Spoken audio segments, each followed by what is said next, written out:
Auzubillahi minash-shaytanir-rajim. Bismillahir-rahmanir-rahim. Assalamu alaikum students. Hope you all are fine. In previous lecture we learn about the rolling friction. अब जो आज का topic है braking and skidding, ये भी rolling friction से relate करता है। उसका मैं थोड़ा सा रिव्यू दे देती हूँ। हमने पढ़ा था कि रोलिंग फ्रिक्शन क्या होती है। रोलिंग फ्रिक्शन हमें चाहिए होती है किसी भी चीज़ को रोटेट करने के लिए और उसको स्टॉप करने के लिए, दोनों में हमें फ्रिक्शन चाहिए। फ्रिक्शन जो है वो हमें चीज़ को रोटेट करने के लिए भी चाहिए, क्योंकि रोलिंग फ्रिक्शन के बगैर चीज़ मूव नहीं करेगी, क्योंकि रोलिंग फ्रिक्शन के बगैर वो ग्रिप नहीं लेगा रोड के ऊपर। ठीक है, तो फ्रिक्शन जो है आपको वो रोड पे रोल करने के लिए भी व्हीकल को चाहिए और उसको स्टॉप करने के लिए भी आपको फ्रिक्शन चाहिए। अब जो व्हील होता है उसमें दो तरह की वेलोसिटीज कंपोनेंट्स जो हैं वो दो तरह के होते हैं। एक जो व्हील जो है वो रोड के ऊपर रोल कर रहा है और एक वो जो अपने एक्सिस के गिर्द कर रहा है, यानी वो इधर भी कर रहा है और अपने एक्सिस के गिर्द भी कर रहा है। तो दो तरह की उसकी वेलोसिटी कंपोनेंट्स होते हैं। एक जो मोशन उसकी व्हील की हो रही है रोड के इर्द गिर्द, और एक जो उसके एक्सिस होता है, ये जैसे ये रोड है, ये इसका एक्सिस है, ये अपने एक्सिस के इर्द गिर्द भी और साथ ही साथ रोड पे भी रोटेट करता है या मूव करता है। ठीक है, तो किसी भी व्हीकल को रोड पे मूव करने के लिए हमें या उसको रोकने के लिए, दोनों सूरतों में हमें उसमें क्या चाहिए, फ्रिक्शन। व्हीकल को रोड में मूव कराने के लिए भी और उसको स्टॉप भी करने के लिए। अब हम पढ़ते हैं, the wheel of a moving vehicle have two velocity components, motion of a wheel along the road. एक तो जो व्हील की मोशन हो रही है अलोंग द रोड, और दूसरा motion of wheel about their axis, और जो अपने एक्सिस के इर्द गिर्द घूम रहा है वो। जैसे कि अगर आप देखें तो जमीन जो है वो सूरज के इर्द गिर्द घूम रही है और साथ साथ अपने एक्सिस के इर्द गिर्द भी घूम रही है। ठीक है, जैसे कि जमीन है ये सूरज के इर्द गिर्द भी ऐसे घूम रही है और साथ साथ अपने एक्सिस के इर्द गिर्द भी ऐसे ऐसे अपने एक्सिस के इर्द गिर्द भी घूम रही है। इसी तरह जो व्हील है वो रोड के साथ भी रोल कर रहा है और अपने एक्सिस के इर्द गिर्द भी रोटेट कर रहा है। To move a vehicle on the road as well as to stop a moving vehicle required friction between its tire and the road. एक व्हीकल को रोड पे मूव करने के लिए और स्टॉप करने के लिए, दोनों सूरतों में हमें फ्रिक्शन चाहिए। ठीक है, for example if the road is slippery और the tyres are worn out, then the tyres instead of rolling slip over the road. अगर आपके पास रोड जो है वो स्लिपरी है या टायर जो है वो टर्न आउट है, यानी उसमें सुराख है या थोड़े से फटे हुए या पुराने घिसे हुए कह लें जिसको, तो क्या होगा, बजाय ये, क्योंकि उसमें फ्रिक्शन कम हो जाएगी, तो बजाय ये, क्योंकि एक तो रोड वेट है या आपके टायर जो है वो घिसे हुए, दोनों सूरतों में फ्रिक्शन कम प्रोड्यूस होगी और जिसके नतीजे में आपकी जो व्हीकल है वो मूव करने की बजाय क्या कर जाएगी, स्लिप कर जाएगी। गाड़ी उलट सकती है, बाइक है तो स्लिप हो सकती है। ठीक है, साइकिल है वो भी स्लिप हो सकती है। The vehicle will not move if the wheel start slipping at the same point on the slippery road. तो अगर वो स्लिप कर रही है तो इसका मतलब वो मूव तो नहीं कर सकेगी, वो स्लिप करेगी। जैसे अगर हम अपने आप को देखें, हम अगर एक स्लिपरी फ्लोर पे हम मूव करना चाहें या वेट फ्लोर पे, तो हम बजाय मूव करने के हम स्लिप करेंगे। अगर हम मूव भी करेंगे तो बहुत आहिस्ता आहिस्ता, और ज़्यादा चांसेस आपके स्लिप करने के होंगे। ठीक है, तो इसी तरह कार को इमेजिन करके करें, तो अगर आपके टायर जो हैं वो वॉर्न आउट हैं या आपकी रोड स्लिपरी है, तो बजाय मूविंग के वो क्या होंगे, स्लिप करेंगे। Thus for the wheels to roll, the force of friction यानी gripping force between the tyres and the roads must be enough that prevents them from slipping. तो अगर आप चाहते हैं कि अगर आपकी व्हीकल मूव करे तो आपकी इतनी फ्रिक्शन होनी चाहिए कि वो आपके पास आपकी जो ग्रिपिंग फोर्स है यानी फ्रिक्शन इतनी होनी चाहिए कि वो उसको स्लिपिंग से रोक सके। यानी जो बहुत अच्छे टायर होते हैं, आपने मोटरवे पे जब सफ़र करते हैं तो वहाँ लिखा होता है कि अपने टायरों को चेक कर लें, क्योंकि वहाँ बहुत स्पीड में जा रहे होते हैं और स्पेशली बारिश अगर हो रही हो तो वो स्लिपरी रोड्स होती हैं, तो इस केस में स्लिपिंग के चांसेस बहुत बढ़ जाते हैं। वहाँ जगह जगह आप लोगों को इस तरह के नोटिस नज़र आएंगे। तो अगर आप व्हीकल को मूव कराना चाहते हैं और वेट सरफेस भी है, तो इतनी उसकी ग्रिपिंग फोर्स यानी फोर्स ऑफ फ्रिक्शन इतनी होनी चाहिए कि वो उसको मूव कराए बिना इसमें उसके स्लिप करने के। Similarly, to stop a car quickly, a large force of friction between the tires and the road is needed, but there is a limit to this force of friction that tires can provide. इसी तरह अगर आपको car रोकनी भी है जल्दी, तो आपको एक ज़्यादा फोर्स चाहिए जो टायर और रोड के दरमियान हो, और उस फोर्स ऑफ फ्रिक्शन की भी एक लिमिट होती है जो कि एक टायर प्रोवाइड करता है। If the brake are applied too strongly, the wheels of the car will lock up, stop turning and the car will skid due to its large momentum. अगर आपने देखा हो कि ये जो कार रेसिंग में करते हैं, जब ये एकदम ब्रेक लगाते हैं तो क्या होता है कि उसकी कार ये क्या करती है, स्किड करती है. तो वो कह रहा है कि अगर आप चाहते हैं कि आपकी कार रुके तो आपको एक limited force of friction apply करनी पड़ती है. अगर आप बहुत जल्दी, बहुत ही इमरजेंसी में बहुत ज़्यादा फोर्स ऑफ फ्रिक्शन अप्लाई कर देते हैं, यानी ब्रेक अप्लाई कर देते हैं, तो आपकी व्हील्स जो होते हैं कार के वो लॉकअप हो जाते हैं. यानी ये कि अब बजाय ये कि वो रोलिंग से स्लाइडिंग में आके फिर रुकें, वो एकदम लॉकअप हो जाते हैं. लॉकअप होने की वजह से क्या होता है, वो स्लाइड नहीं कर सकते बल्कि स्किड करते हैं. यानी व्हील लॉक हो गए, अब गाड़ी स्किड कर रही है. ठीक है. और क्यों?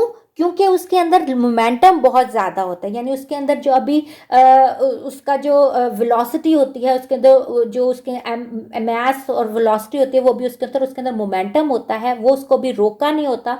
तो वो उसकी वजह से गाड़ी क्या करती है, स्किड करती है. It will lose is directional control that में रिजल्ट इन एन एक्सीडेंट. और जिसकी वजह से एक्सीडेंट भी, अगर आप लोगों ने देखा हो कार रेसिंग में, अक्सर जब ये स्किड करती है उसके बाद ये कहीं साइड बैरियर से या किसी उससे टकरा जाती है, क्योंकि ड्राइवर का उसके ऊपर कंट्रोल ख़त्म हो जाता है. In order to reduce the chance of skidding, it is advisable not to apply brakes too hard that lock up their rolling motion, especially at high speed. Moreover, it is unsafe to drive a vehicle with worn out tires. इसलिए ये advice की जाती है कि बहुत emergency break या pressure breaks मतलब emergency breaks मत लगाएं, क्योंकि उससे स्किडिंग के चांसेस होते हैं. और दूसरा, आप लोगों के टायर्स बहुत अच्छे होने चाहिए, स्पेशली जब आप मोटरवे वगैरह पे सफ़र करते हैं. तो जो वॉर्न आउट टायर्स होते हैं, घिसे हुए टायर्स होते हैं, पुराने टायर्स होते हैं, उनके साथ सफ़र मत करें, क्योंकि बहुत ज़्यादा चांसेस होते हैं कि आपकी कार जो है वो स्किड करेगी या टायर जो है वो फट जाएंगे. स्पेशली जब आपकी स्पीड बहुत ज़्यादा होती है और आप एकदम ब्रेक लगाते हैं, यानी अगर आप 180 से एकदम ज़ीरो पे उसको लाना चाहते हैं और ज़ीरो लगा भी देते हैं, तो गाड़ी के स्किड करने के चांसेस होते हैं. इसलिए पहले थोड़ा सा आप अपनी स्पीड कम करते हैं और फिर ब्रेक लगाते हैं. लेकिन एमरजेंसी ब्रेक में फिर गाड़ी उलटने के चांसेस भी होते हैं, स्किड करती है और उसके बाद उलटने के भी चांसेस हो जाते हैं.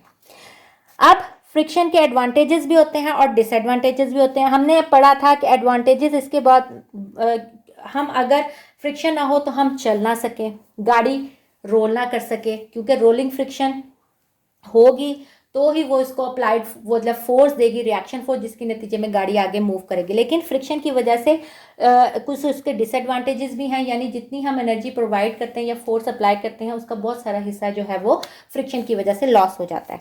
तो अब हम इसके पढ़ते हैं. पहले आपने ये ब्रेकिंग और स्किडिंग में ये एग्जाम्पल करनी है, और ये स्किडिंग की एग्जाम्पल है, और ये आप लोगों ने ये ब्रेकिंग और स्किडिंग पूरा करना है. ठीक है. तो ये इस तरह आ सकता है, braking and skidding, write note on braking and skidding. तो ये आप लोगों ने इसमें ये एग्जाम्पल है, ये और ये स्किडिंग की एग्जाम्पल है और ये ब्रेकिंग की, कि स्किडिंग में आपने क्या होता है, क्यों स्किड करती है और उसके क्या डिसएडवांटेज होते हैं और आपको क्या करना चाहिए कि आपकी कार स्किड मत करे.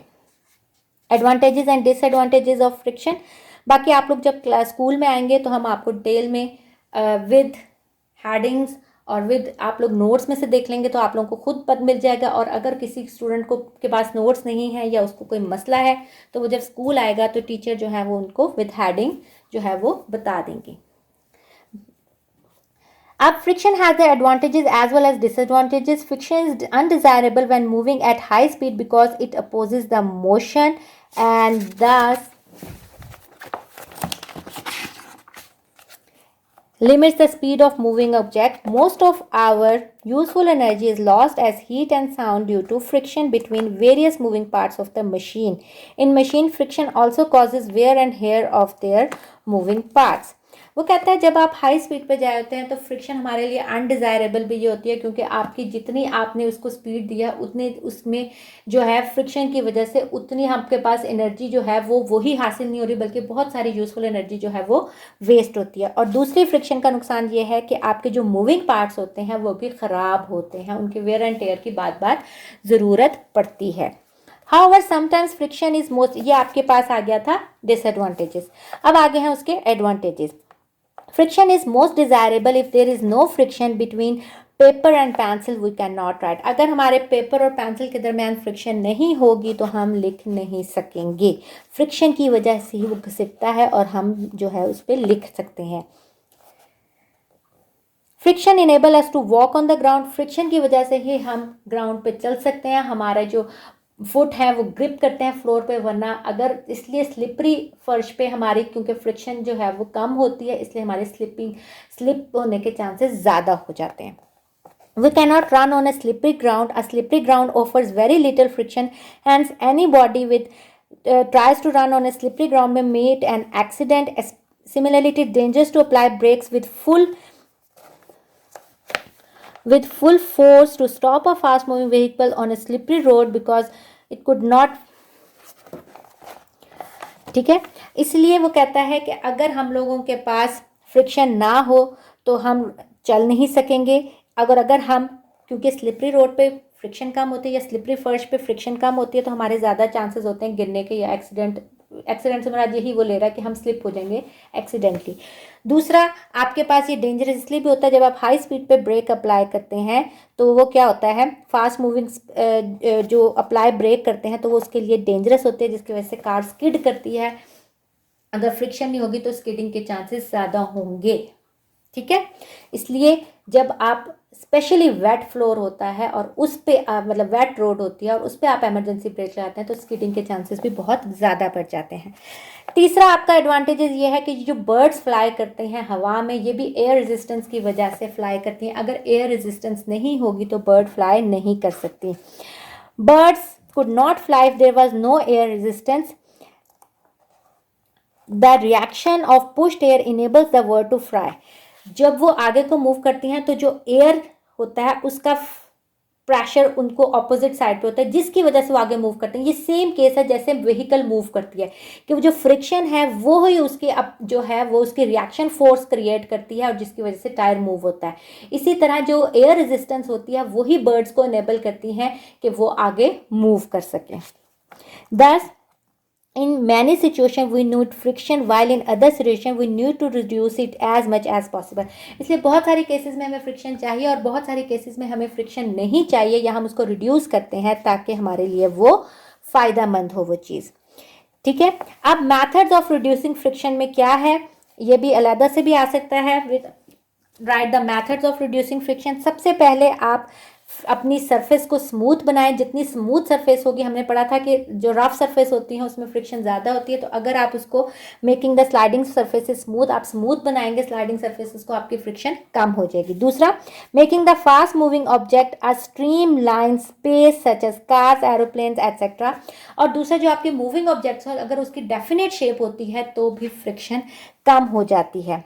ठीक है, जैसे वो कहता है स्ट्रीम लाइन शेप में, अगर वो कहता है फिश शेप की शक्ल में हो तो फिर फ्रिक्शन के चांस जो है वो कम होती है, जैसे कि cars, aeroplane etcetera. This cause the smooth flow of air and thus minimise air resistance at high speed. इसलिए अगर जो आपके पास एक मखसूस शेप, जैसे उसने कहा फिश शेप में या इस तरह की शेप में अगर आपकी व्हीकल होती है तो वो एयर रेजिस्टेंस को कम करती है। एयर रेजिस्टेंस चाहिए ज़रूर, लेकिन आपकी अब हाई स्पीड पे या मतलब इतनी भी एयर रेजिस्टेंस ना हो कि जिसकी वजह से वो उतना ज़्यादा एनर्जी लॉस हो, तो वो एयर रेजिस्टेंस जो है वो उसको कम करती है, जिसके नतीजे में आपकी जो व्हीकल है वो फास्ट मूविंग उसमें आता है।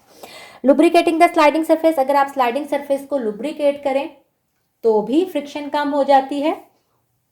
यूजिंग बॉल बेरिंग और roller bearing because the rolling friction is lesser than sliding friction. ये हमने प्रीवियस लेक्चर में भी पढ़ा था कि स्लाइडिंग फ्रिक्शन बहुत ज़्यादा होती है बनिस्बत रोलिंग फ्रिक्शन के, या दूसरे लफ्ज़ में कह लें रोलिंग फ्रिक्शन बहुत कम होती है बनिस्बत स्लाइडिंग फ्रिक्शन के। तो अगर आप चाहते हैं आपको फ्रिक्शन कम आपको हो, लॉस करे एनर्जी को, तो हम बॉल बेरिंग्स यूज़ करते हैं ताकि हमारी फ्रिक्शन कम हो।